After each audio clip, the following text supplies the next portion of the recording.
Finally, let's look at the portamento or expressive shift, when shifting position to a different finger than our starting finger.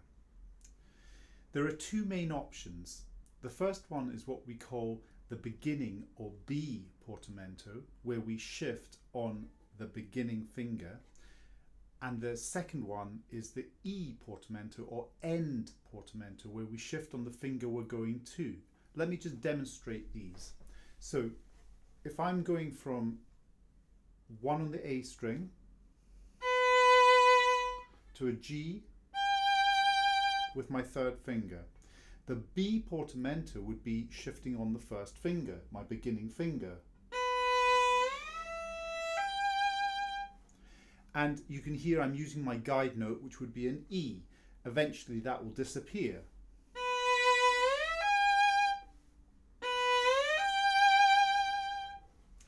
The other option is the end portamento or E portamento. That's where I'm going to shift on the finishing finger.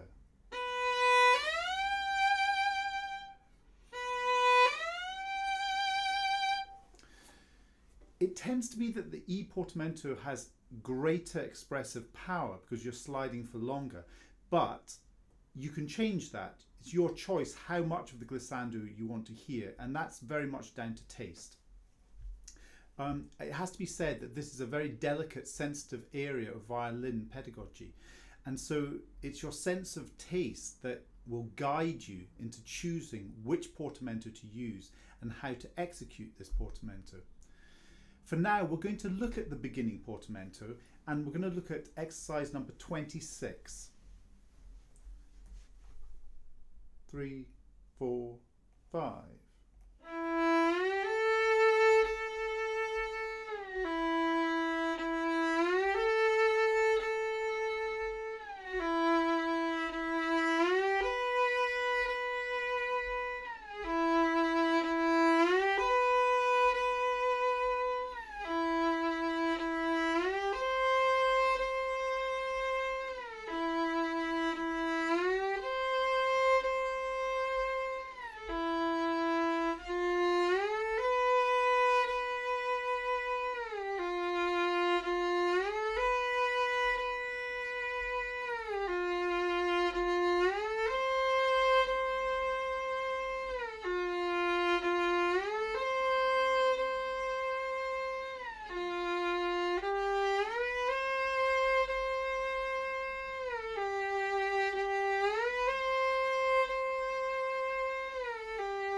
So you can see that there's a shift here, and then you place the finger that you're wanting to play.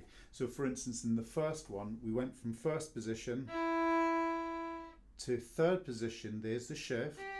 Here's the guide note, and then I put the 2 down a step away. So there are 2 parts to these shifts, and obviously if you're shifting to a 4th finger, let's say I was shifting from a B, 1 on the A string, to 4 on the A string. That has 2 quite difficult things, because you have the shift into 3rd position and then the 4th finger, which is quite far away from the 1. So you need to practice both things so that the placement is going to be accurate. Now, when I played that exercise, I was using very audible guide notes, and initially that's what I do to get the whole process correct, but eventually what will happen is the guide notes will disappear. Let's have a look at Dear Catherine, number 27. First of all, in the first bar, it has a preparation bar, so you just put the fingers down in third position. And then the piece starts from the second bar. So 1, 2, 3.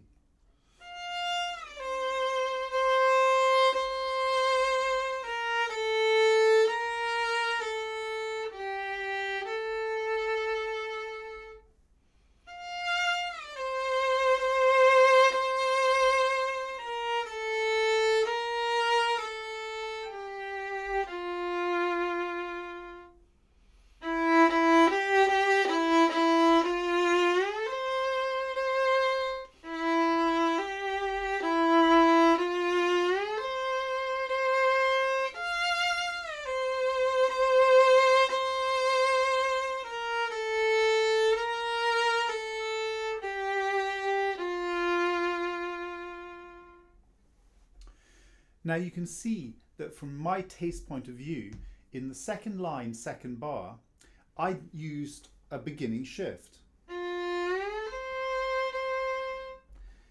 I could have used an end shift, but I thought it wasn't necessary to put that much expression into it. I preferred the sound of the beginning shift.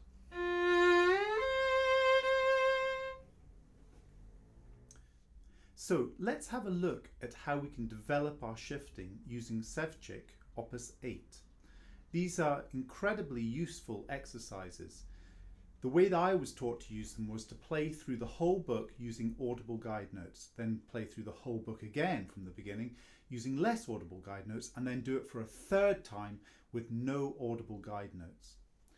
When we play it, I divide the bowing into 3 quavers, then 4 quavers, 4 quavers, 4 quavers. And on the music, you'll see I've put a slur. This means that I've had to do a little adaptation at the end of some of the bars where there's a crotchet, where I play 2 quavers, and that makes it all work. I'll demonstrate the first one. 1, 2, 3, 4.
Now that demonstrates what the bowing does. I'm going to apply the same bowing rules, but now I'm going to use one of them, number 3, that uses guide notes. So you can hear how I use these audible guide notes. 3, 4.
So the next stage would have been doing less audible guide notes. I'll play the first 2 bars. So it would sound like...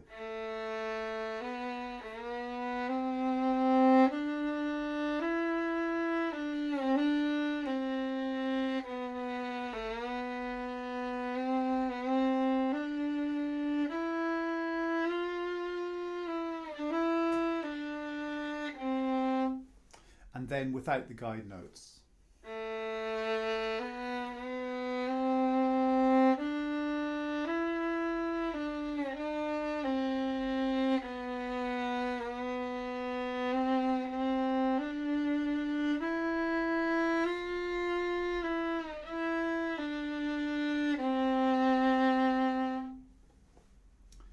Always with Sevchik, you want to do very little, but do it often. So you don't want to spend hours doing these exercises, but if you do 1 each day, your playing will rapidly become better and better. But remember all the rules that we've talked about and the ways of making shifting more fluent and easier right from the beginning of these videos, and apply them to this Sevchik.